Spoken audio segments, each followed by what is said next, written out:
So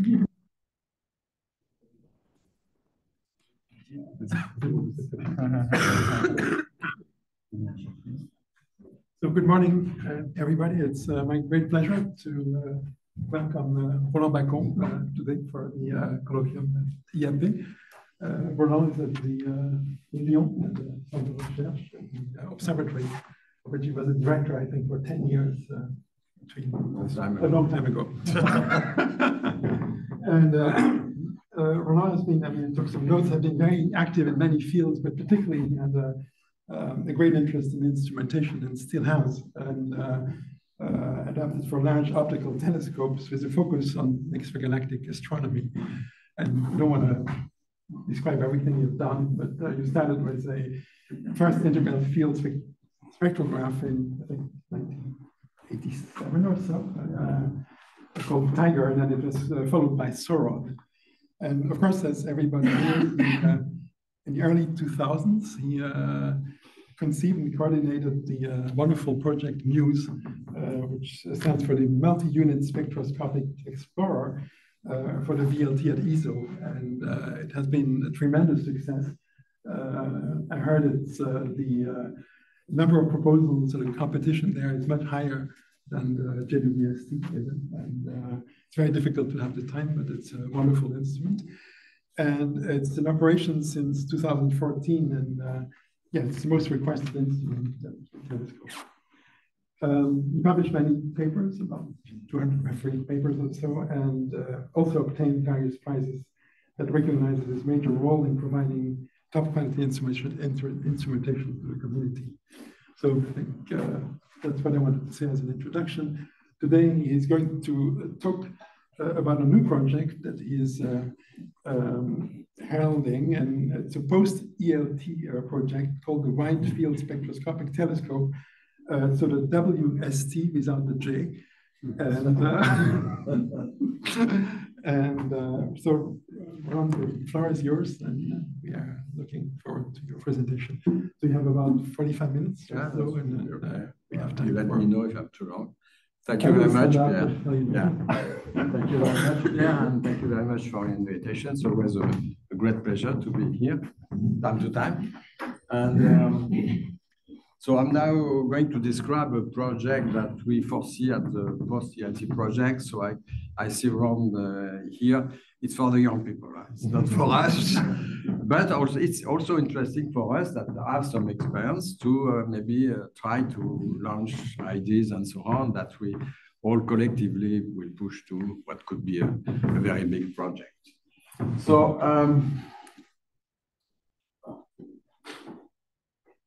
okay. So about the landscape, I think we are very in a good time. I think a lot of things that have been launched in past 10, 20 years are now becoming operation. Euclid is the last one that is coming, but further will come. The James Webb have been finally be there and provided fantastic results. And we have soon the LSST that will become in operation.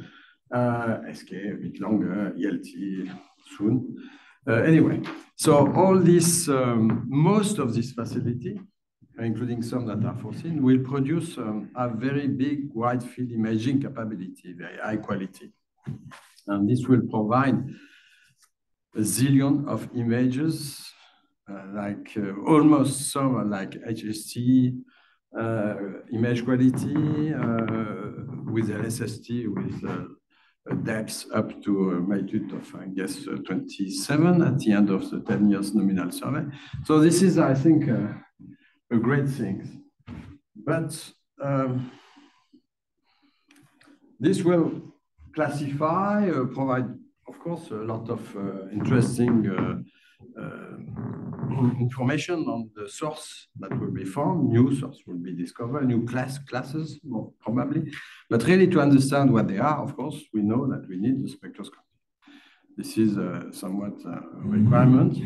And so, however, if we want to follow up, not to follow up each source, but to follow up at least each classes or each interesting object, it's a tremendous challenge because the number we will get really is impressive. So just for example, the Vera Rubin telescope, this expected after 10 years, 20 billion of galaxies and 17 billion of stars, down to a magnitude of 27.5, so quite faint. And so really we need a dedicated spectroscopic facility really to encapsulate the science that will be in this is I think something we cannot avoid. Of course, we didn't wait to look to this challenge and to develop a new facility. So we have a new MOS facilities that are dedicated on a 4-meter class telescope. And DAISY, that is already in operation, Foremost, that will be very soon, and WIV as well. And but of course, because it's a 4-meter class telescope, these are limited to relatively bright spots. Okay, so if we want really to follow up, we need even a higher multiplex spectroscope to go fainter. So we need something bigger in terms of aperture. But we of course have some effort are also ongoing on the 8-10 meter class telescope. So we have a new MOS instrument that will be installed. So PFS at Subaru very soon, and the MOONS also almost at the same time, and the VLT are 2 examples. But of course, this facility, this instrument have to share their focal plane with other instruments and so on. So it's not dedicated facility. And also because of the constraint of their going on an existing telescope, their multiplex facility is good, but maybe not at the ambition we need to have. And it's worth to mention that the upcoming giant telescope, ELT, and possibly a TMT, GMT, have a small field of view by, of course, by if you conserve the étendue, so whatever you do with this big telescope, you have a field of view which is small. Field of view is small, and instruments are huge. So they have a relatively, even if we have some MOS instruments, like possibly like Mosaic, for example, they're limited, they are really limited in terms of multiplex. So in that field, ELT will not play a major role. So the conclusion of that is that a new spectroscopic survey on the dedicated large telescope, let's say 10 meter plus, with a very high multiplex will be the tool we need to do. But in parallel, and this is much more recent, there is another way to do a sort of spectroscopic survey, blind spectroscopic survey, so different from MOS. This is to use a wide field panoramic EFU. So here we term in terms of field of view, it's much more, but of course you don't pre-select and you can go much deeper. And so using the MUSE instrument, we've been able to do some interesting work that I will now detail a bit more to see how it compares to other way of doing this sort of spectroscopic redshift survey and how complementary it is. So I take an example. So I take the example of the Candles very well-known good south field of view, which contain the Hubble ultra deep field. So you can see it there. And of course, this field has been observed by probably all telescopes over the world, and also space telescope, of course. And this is a very well-known field for extragalactic. It's a sort of reference field. And a lot of work has been done with very deep broadband imaging. It has been, the UDF has been for a very long time, the deepest image done on the field. But for spectroscopic redshift, I think it's, despite the large effort that have been done with the VLT, Keck, Gemini, I think the number of good spectroscopic redshift we have been able to obtain is somewhat limited. So here you get the counts versus the redshift and the magnitude. So you see, with a 10-meter class telescope, state of the art with MOS observation, because of practical conditions, you cannot spend 100 hours on one object. So you end up with something which is redshift 3, somewhat the maximum, and median magnitude of 25.5. This is what really you can expect with a 10-meter classes. So we have looked to this field of view with MUSE. And of course, a much smaller one. So this is the red part here, so compared to that one. So here, the Candel-Goudet's field that was looked at is almost 200 arcminutes square. Here, we're looking to something much smaller, which is 9 arcminutes square. But with the depth, so with 49 times observation, you obtain a redshift and a magnitude distribution of all very good spectroscopic redshift, not only redshift, but measurement, with a lot of emission line, absorption line, so you can really go into the physics of the object, which is very different. So because of theory, you have a lower number of low redshift, but you get a large collection of higher redshifts. And even more striking, I think, is the distribution of redshift of magnitude of the source. So you see that you have, you expand magnitude to 27, and you have a peak of 30, which is, in fact, this is magnitude we cannot measure on the UDF, broadband imaging. So that's the roughly 20% on the deep images, on the deep MUSE observation, 20% of the Lyman alpha emitter we saw are not detected on the UDF, which means that the magnitudes are fainter than magnitude 30.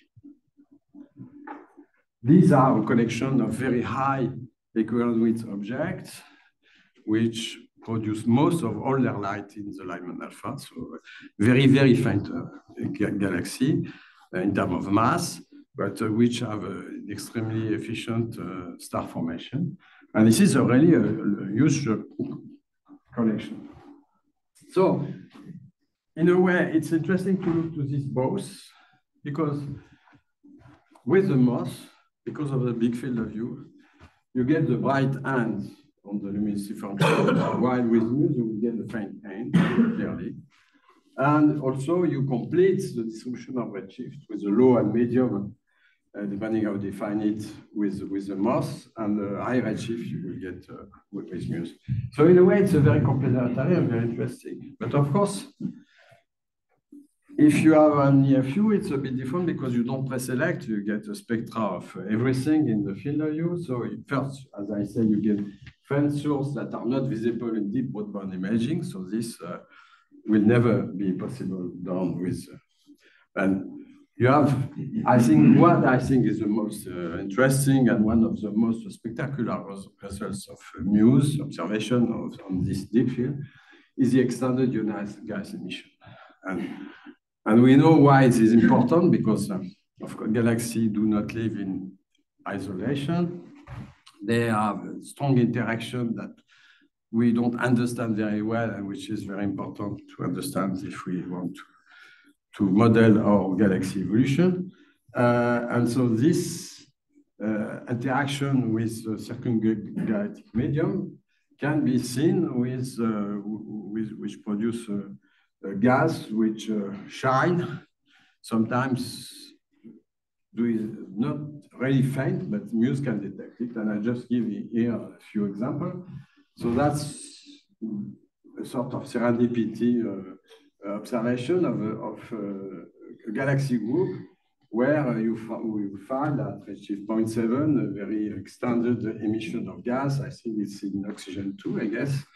And you can find, so you can see what happens. I think maybe more striking is the fact that we found that every Lyman alpha emitter is surrounded by a very extended emission of faint emission of Lyman alpha nebulae, which extend up to a large fraction of the virial radius. And so this, of course, give the possibility, despite that the Lyman alpha is a difficult line to model because it's resonant and so on, but because it's so ubiquitous, it gives the possibility to understand the interaction between the galaxy and the environment at high redshift.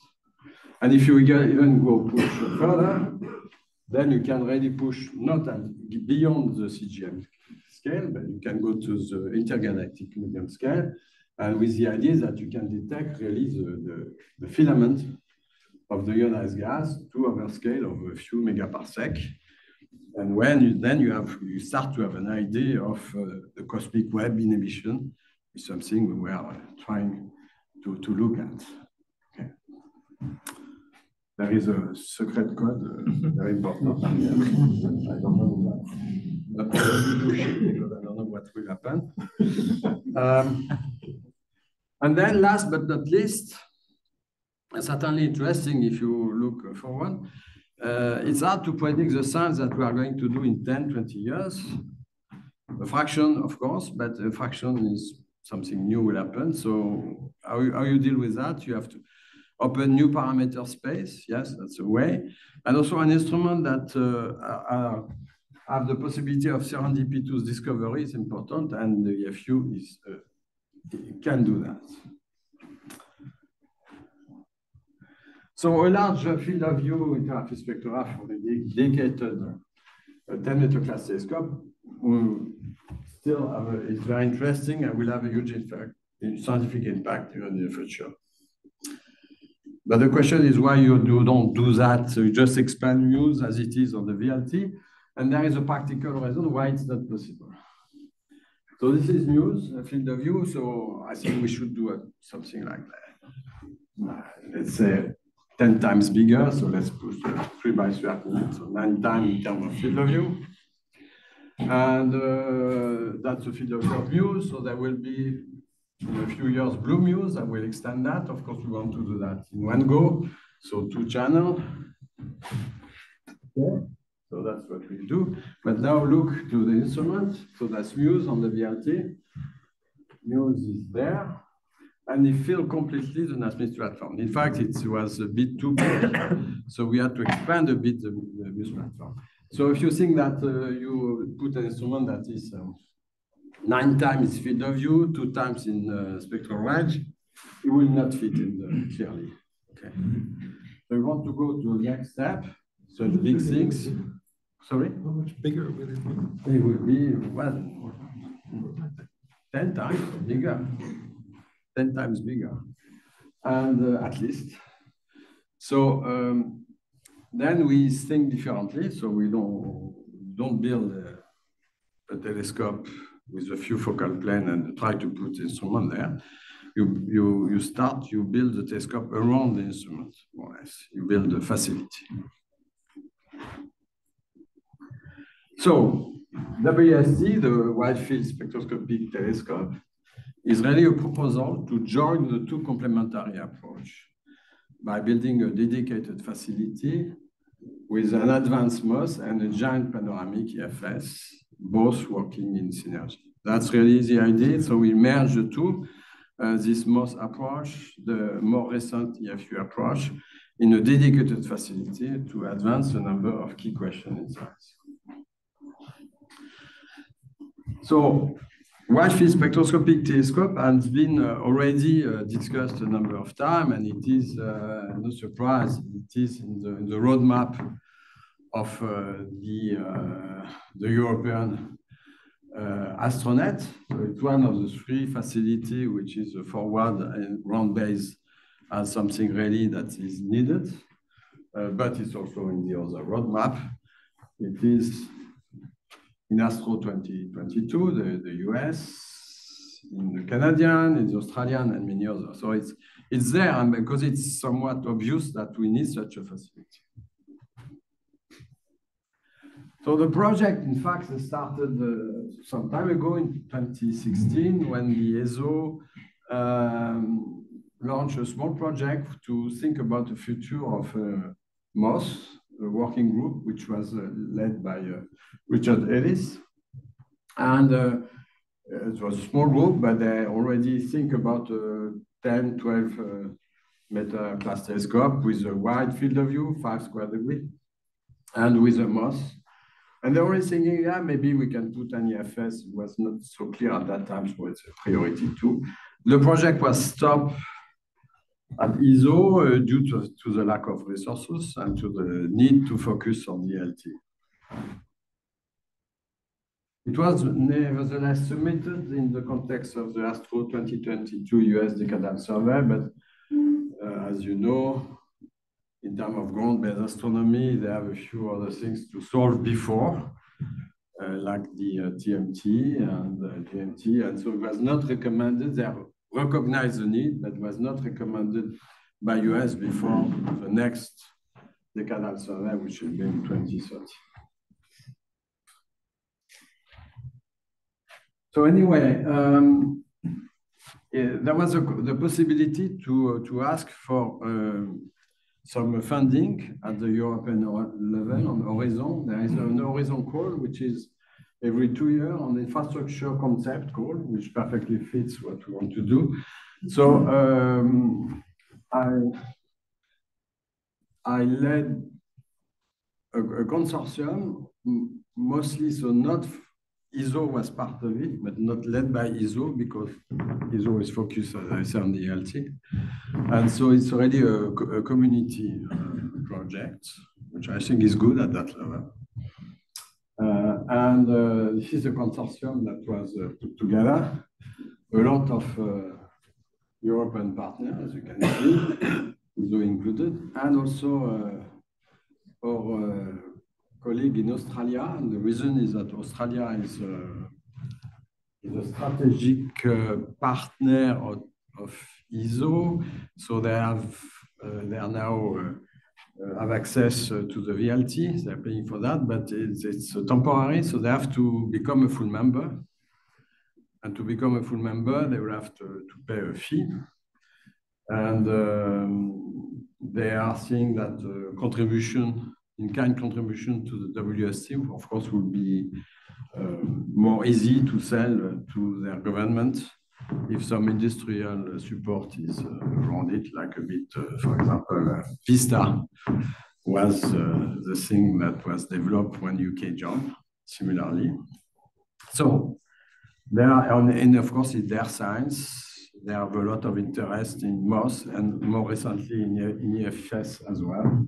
So we revise the top-level requirement, introduce a MOS high resolution, and with the simultaneous operation of the MOS and IFS. I will show that then. And so the proposal was written a bit in haste, I must admit. Was good enough, but well received, but not funded. So we had an interim study, which is something we are doing for free, and that we are going to resubmit to Horizon in the next year. So the top-level requirement. So we came with the idea of 12 meters, seeing limited telescope. Why 12 meters? Because that would provide twice the area of the VLT. So that's good. And of course, we are going to reuse all the ELT segments. A lot of investment have been made for the ELT. The segments, the manufacturing, but also all the mechanics, the control of that, everything. It would be foolish to start something different. So we build around. So then if you build around with the ELT segment, they will have, of course, to be adapted to the design. But I think, so this is a strong requirement. And so for that, we came something with a 12-meter segmented telescope. With a field of view between 2.5 and 5 square degree. And you will see in a minute that it's quite big for such a big telescope. And we have 3 types of instruments. We have a MOS low resolution with a very high multiplex, 20,000, which is something like a factor 10 bigger than currently what we're doing. Spectral resolution not defined yet, between 2,000, 7,000 would be probably difficult to be discussed. And it covers the visible. Then I immediately ask a question, why not infrared? So we look to that. So we will allow the telescope to perform up to the infrared in case that in the future, later on, let's say after 10, 20 years of survey, we have some detector, something that allows to move. So the telescope will transmit the light in the infrared, at least up to 1.6 micron. But we thought that if you want to have it infrared, it will be extremely costly because it needs to be much better than currently what we have. So we have moons. It's a multiplex of 1,000 on the VLT. And so there is no sense to do something same size. So we want at least a factor 10, let's say, or maybe 20,000, like the LR multiplex. And that will be prohibitive today in the cost of the detectors, probably a few hundred million only on detectors, plus the cryogeny and so on. But this is my own view. In the infrared, doing this work on a faint source, we need to go to space. We need to go to places. MOS, it will be very difficult to subtract the sky. You will have to go to much higher spectral resolution. So everything got very difficult. So I think for the moment, we maintain on the visible spectral range in one group. Then we have a high resolution multiplex, mostly for stellar science. Smaller with 2,000, but a very high resolution to see how visibility is up to 40,000, but this is currently in screen. Of course, doesn't cover the full spectral range, but a few regions in this wavelength range. And then we have the IFS, as I mentioned, 3 by 3 per minute, resolution of 3,000, between 3,000 and 5,000, spectral range as well. And the idea is I can mosaic so that, and the things, last but not least, we want that both work together. Hello? Yeah, so when you have the high resolution, the regions, are they tunable? I don't think so. Okay. But this is, it's in development. So if there is a strong case and it doesn't cost too much, why not? But that seems difficult because the high resolution is a monster. How wide would be the band passes? So we go with a 9K detector, so it's really so this is really in discussion. We have some feasibilities. Problematic is that our Italian partner are looking to the design, and when they give back a design, which are mostly both as a sort of scale version of moons, I say how big it will be. And so they say, oh, like a villa. So you have to put a villa plus the other villa. So you see, so there's mirror of 5 meters. Okay. But I just want to show the field of view problematic and to see how ambitious it is. So that's the MOS, and that's the VLT field of view, which is more or less the moon size. And 2.5 square degree is that, 5 is that, and you see the ratio. So you see, and for a telescope, which is twice the size of the VLT. So that's something not really easy, never been done. And then the idea is that in the center, we have a hole that cannot be used by the MOS. And then we put the IFS. So the IFS will be 3 by 3 per minute. That's the size of MUSE, and compare. It's already much bigger. And the idea is that while you reconfigure the MOS for filling the galaxies or the stars, so they already work in parallel, you can circulate a bit. Maybe do a mosaic, for example, 9 by 9 per minute square, we start to be relatively big. And the sampling is adapted to seeing limited 0.25 arc second, and the sampling of the MOS, of course, of the aperture is to get maximum of flux, given the seeing is 1 arc second. I don't understand. You shift the IFS? Yeah. Okay. So it's just a simple mirror that shifts. So when you do this exercise, you have to compare and to show that you do much better than anyone else. That's a usual game, but it's relatively easy here.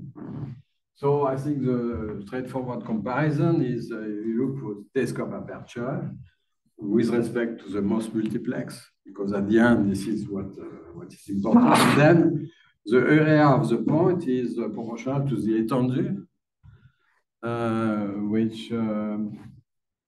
which in a way is relative to the speed of the survey. So here you have the one which are in operation. So currently we have DAISY, the one that will come very soon in operation. That's a waveform MOS, PFS, you have moons, flames. Here you see that's the mosaic and manifest of the, I think it's on the TMT. And of course, it's a very big aperture, but you can see that the multiplex is small because you cannot do very high multiplex. And the étendue is small as well, because the field of view is very small. And here you have the project that are possibly planned, not yet decided, a mega mapper, which is something dedicated to cosmology on the 6 meter by US, been proposed, nothing funded. You have WST here. And MSc, which is something that you probably know, which has been thought to be the successor at CFHT. Same size of the telescope, and field of view a bit smaller because of the dome constraint, but something similar in multiplex. Okay, so that's for the MOS and for the IFS. So of course, there's much less competition here because I think we are leading the field. So you have here MUSE, KCWI, flames, WEAVE that will have a small IFS, Blue MUSE, Harmony, a very small field of view, of course, and WST.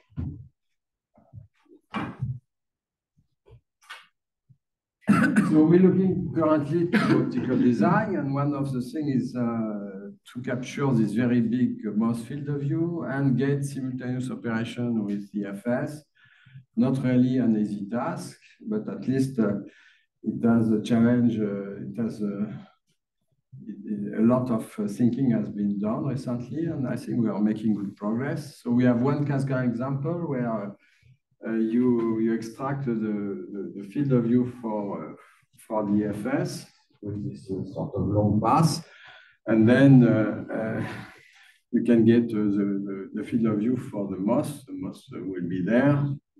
So you have a lot of constraints. I will not enter the detail, but you have questions, do not hesitate. And an alternative design is a quad mirror. So you have 4 big mirrors, which allow a better separation of the IFS and field of view because you have an intermediate focal plane. And so it's an alternative, probably more costly. There is also some constraint and so on. So we are looking to that. So it's a very fast telescope because there's no way to do this big field of view. So it's f1 or even f0.9. So you can see it's a very compact, big. So that's the quad mirror implementation, possible in terms of mechanics, so you can see it. So that's one aspect. The other aspect are the instruments. So if you want to cover the field of view with the sampling, with the aperture and everything, so the IFS will have something like 150 spectrograph. So MUSE was 24, right, bigger. 2 channels, so that's the number of detectors for 4K. That's the average volume. The most low or medium resolution, we have a bit less, but bigger. They are based on bigger detector format. Number of channel 2, maybe 3, we have to discuss. And this is the number of detector. The most high resolution for the moment, we have only one raw concept. So a huge spectrograph, but you can see this, the size. This is the villa volume. This is you have to package. So that's, for example, the 124 EFU. So it's a sort of coliseum that will be below this one, and then you feel, and then the advantage is that it's fixed. Okay? It doesn't rotate.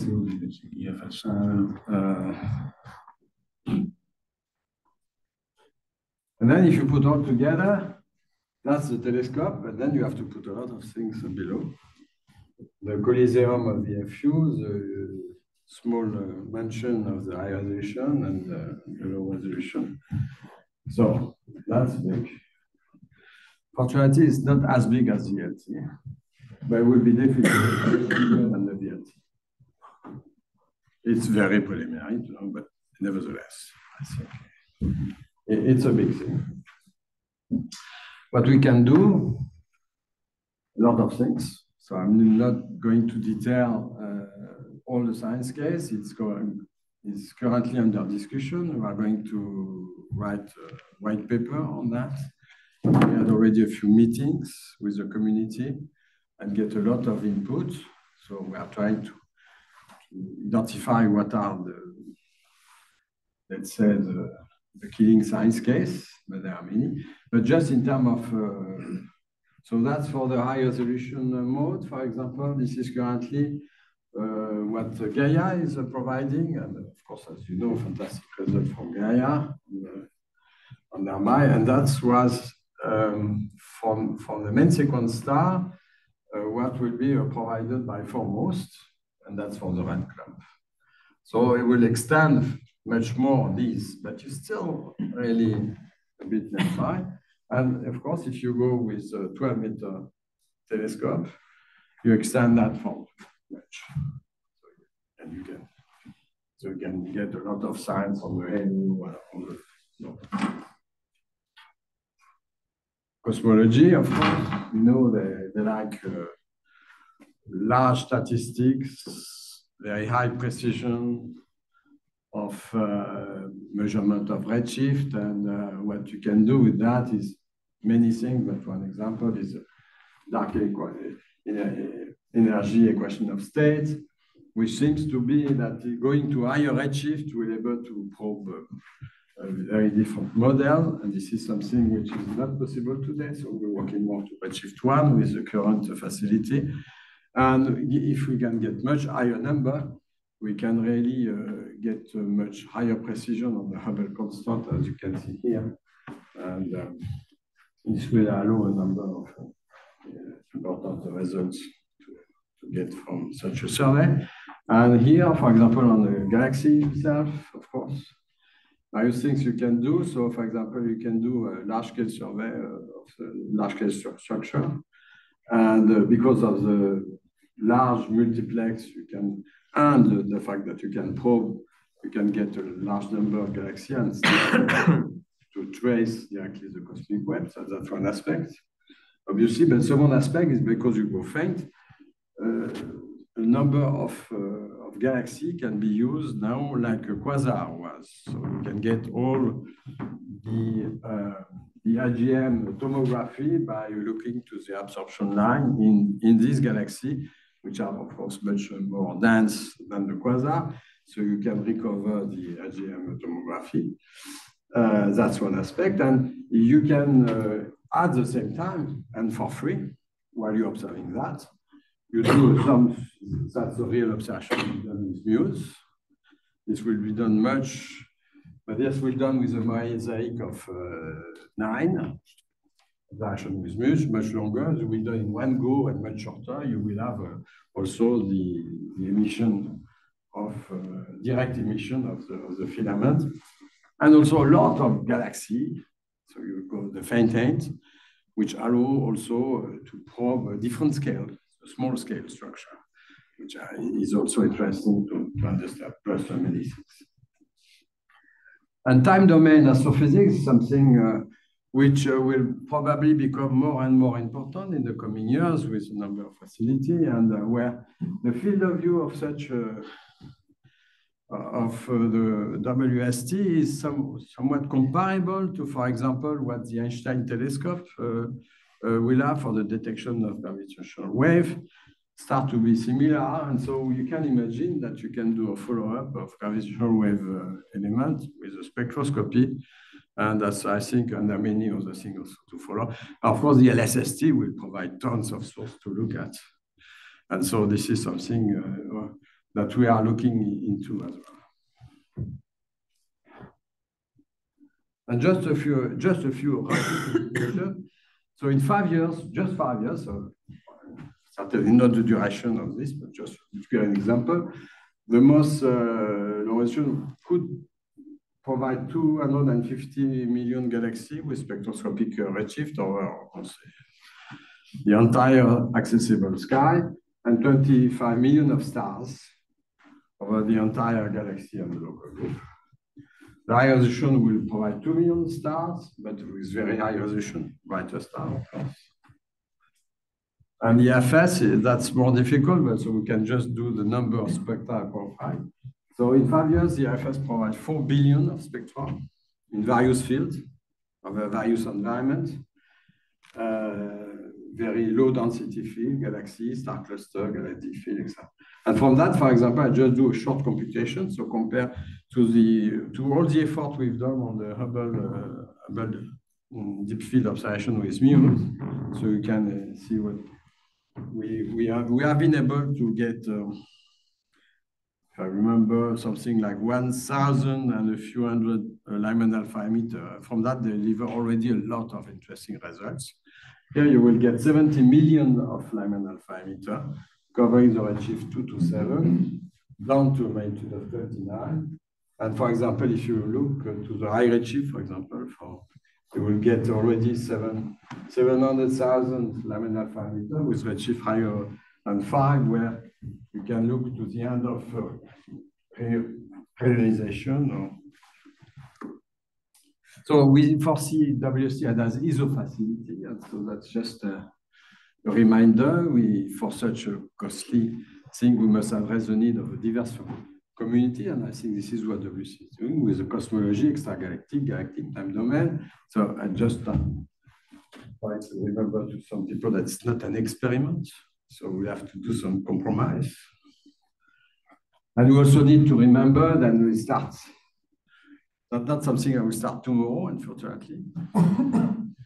So we'll have 10 to 20 years of foremost that will have been in operation, MOONs, even more MUSE and blue MUSE. So we need to look to something that is really new, and that's currently what we're doing. So science case important should be unique and not feasible with the current ISO facility.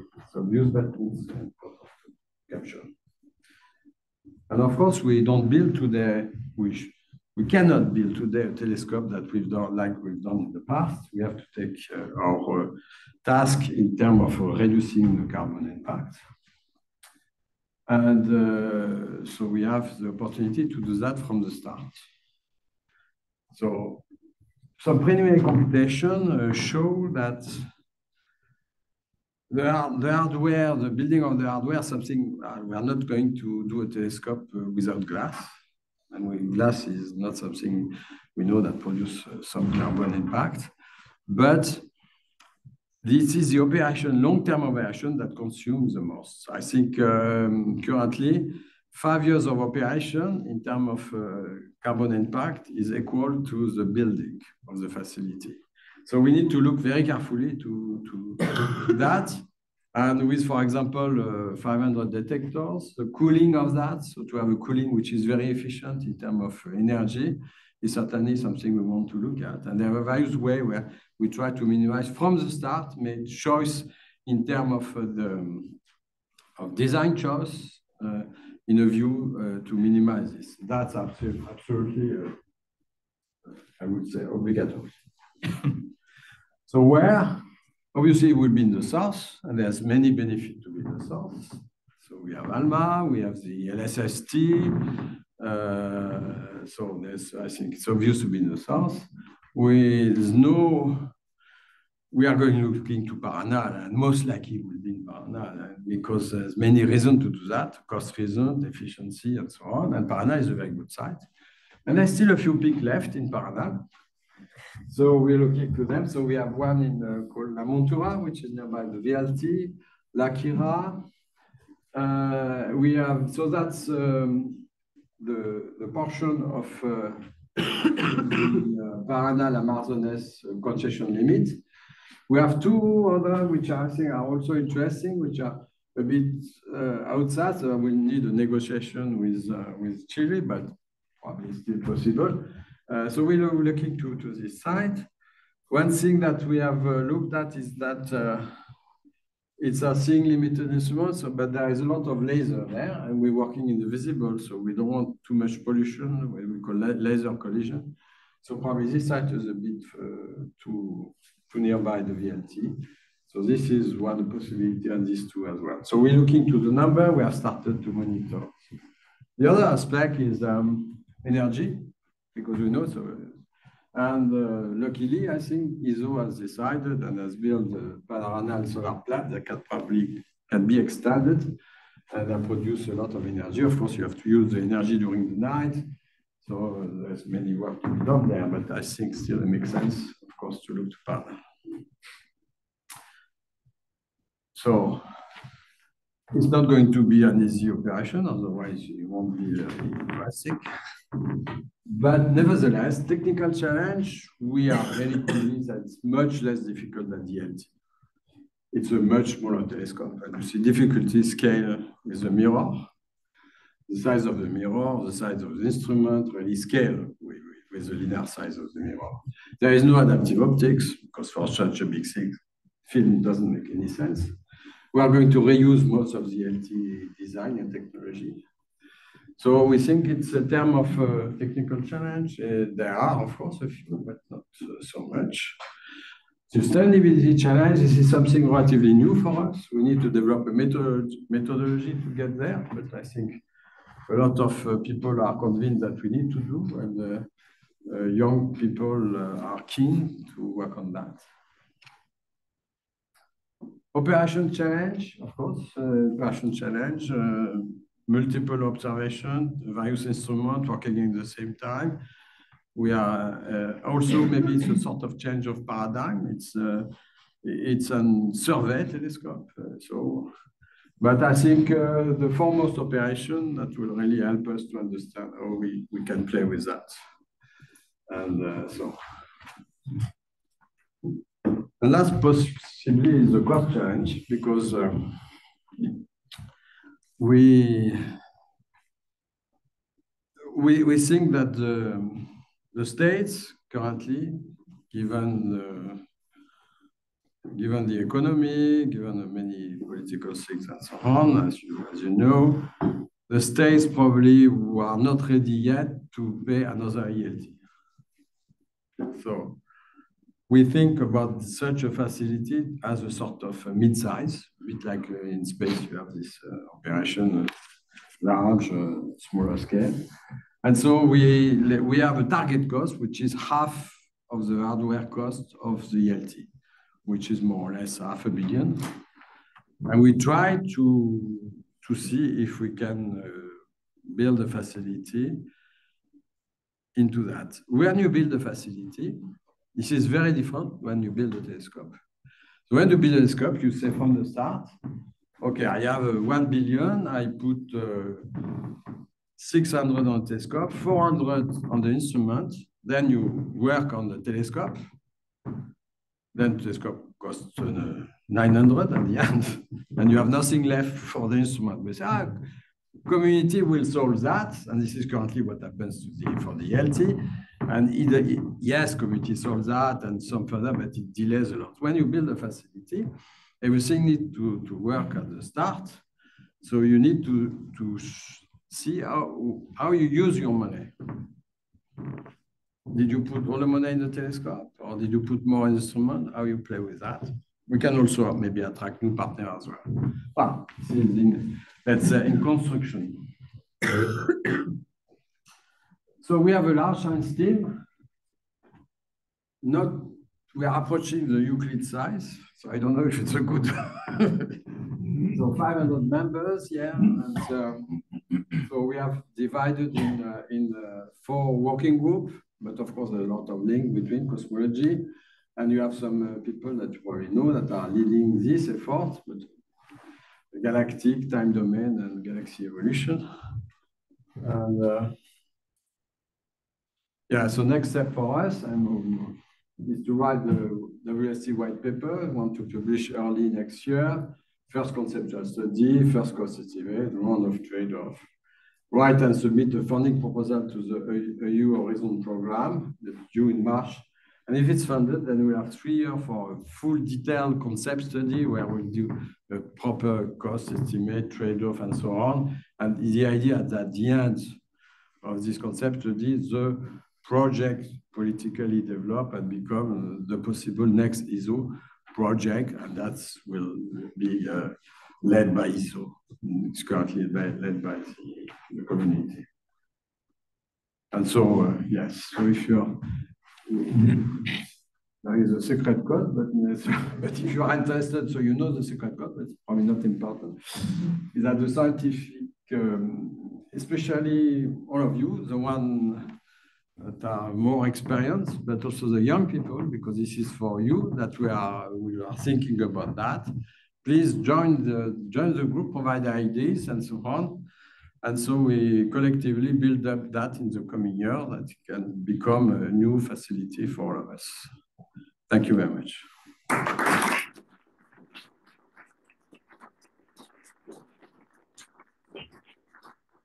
Thank you a lot for this very nice talk, and also to make us think about the future. And I'm sure there are many questions in the audience, so I open it to who wants to speak. Yeah.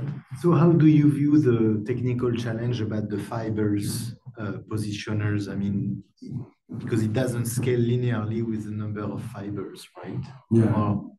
So currently there's some ongoing development for the DAISY-3 project, which are, so we have the chance that in the consortium, we have people from the EPFL that are working a bit on that. We have also some people from the Australian partner, and we have foremost people. So I think there are various solutions that we can see in terms of very small robotic things.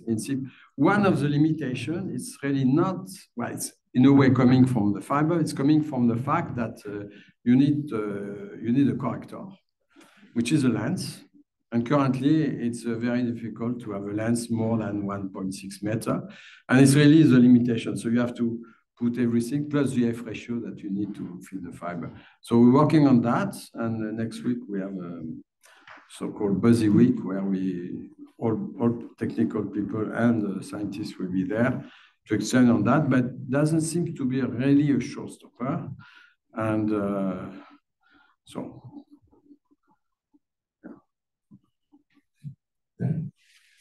So first of all, I would like to add to your resume that when you designed Sauron after Tiger, it had a huge impact. Okay, it had a huge impact because people, in particular Eric Emselem and Michele Capellari, they used this instrument and they used a technique that you started, which was Gaussian multi-Gaussian expansion, to completely understand the kinematics of early type galaxies. And, it was the Sauron and then the Atlas 3D projects. It was a revolution, thanks to you. Okay. And not only me, but I've been pushing that, let's say. So I was just curious. You said we could reuse some of the segments of ELT, yeah. But ELT is not going to be dismantled, is it? So no. The technology. So technology that have been developed here in France and to build this. So there is a facility given the number of segments. So on the segment plus all the controls, so we are going to reuse that. Well, of course. No, we are not going to skip them. And I was worried. If we remove, I would say if you remove a few, they won't see it, but nevertheless, so I think, and also because of course the shape will be different, obviously. I was wondering, Roland, if you're submitting a new proposal for Horizon, if it is not accepted, what happens? I go selling more time. No, I don't know. I think it seems obvious that such a project fits very well the European perspective. In a way, unless ISO stops, ISO knows how to develop a telescope. And so it seems a project that both technically and scientifically fits very well what we can do.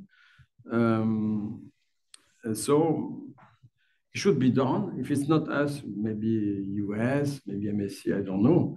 But for the moment, I think the most likely, and also being in the south, I think it's, and in a way, there is the possibility that other partners can come forward. For example, the people that are in DAISY, that looks to the next generation for cosmology, are very interested and they contact us.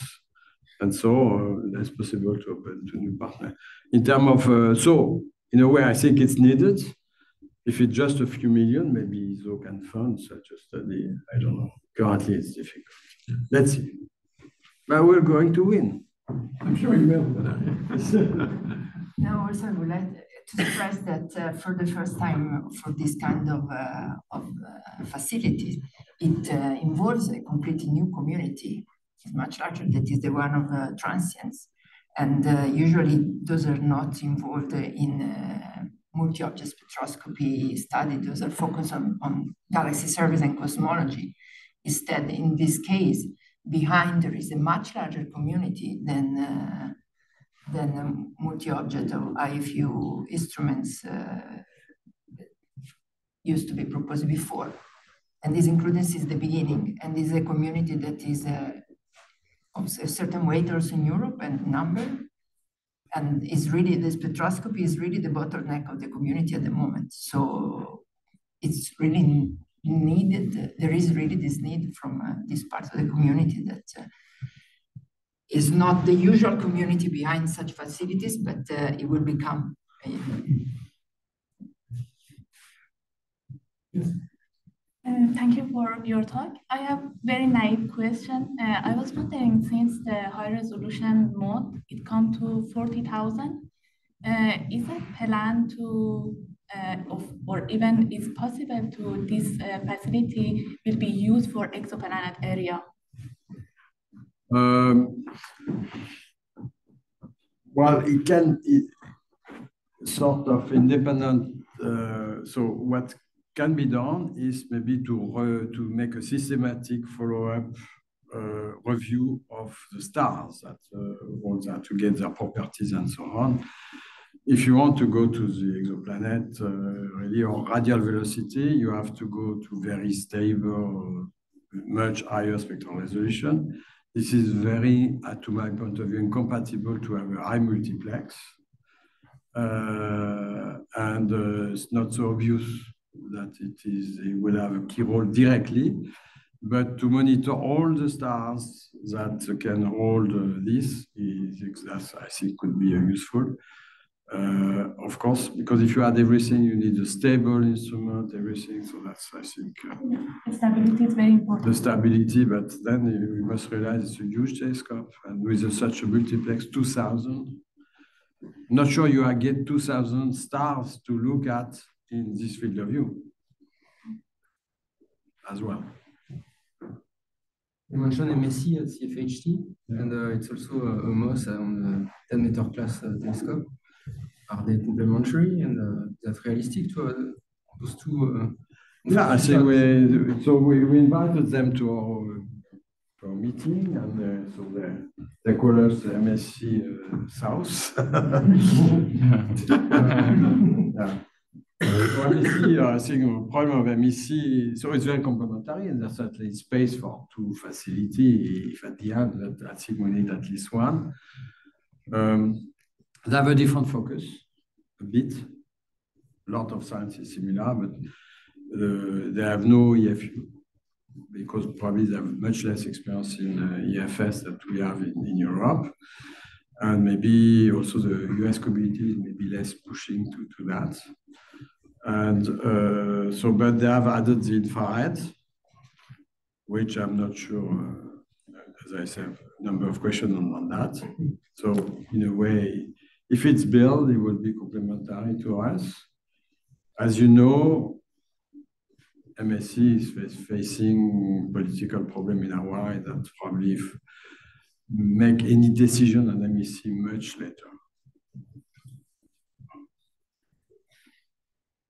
There's a question by Michel. Yes, it was about the same which was just asked. Is what are the possible synergies with the MSc? Because the scientific objectives are the same. So maybe one could look at a slightly scaled down version of the WST for Mauna Kea with essentially MOS but less IFUs and saving some money and some studies in having similar projects. Yeah, a bit like Gemini, for example. Yes. But that's going to be honest, it's going to be tough. I think it's a different community, different way to operate. MSc, the cost of MSc will not be so different because you have the telescope size, the same, and multiplex on the board. There is no IFS, but they have the infrared. So if they maintain the infrared, the cost probably will be even higher. And the funding strategy must be US, I think, given I don't see any alternative. I think it's probably not sure that France can, and even Canada. So, I think the idea we keep link and we exchange. So it's already open. And there is a possible development of technology that we can look together. So for example, so I mentioned that to reduce the cost of the spectrograph, we want to go to curve detector. So, at this sort of F ratio, you have camera which are extremely open, like F1. And one way, either you build a very complex optics or less efficient optics by using certain type of design, or you use a curve detector, which is a natural way to do things for people that have the experience. Schmidt plate were for the same reason, because this is natural. Any optical system produce curvature. Any other question? Mark, WST sounds like something space telescope. The ST at the end, so you should find a more sexy name.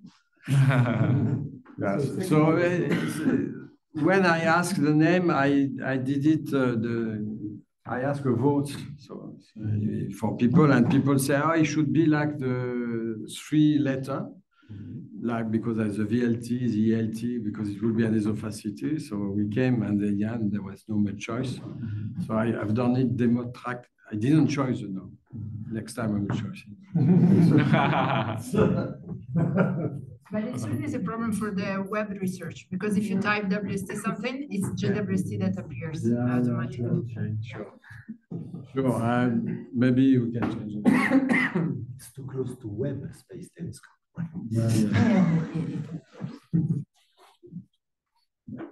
But the democracy.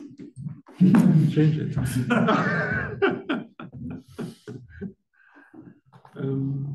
Okay, then if there is no more questions or remarks, then thanks again.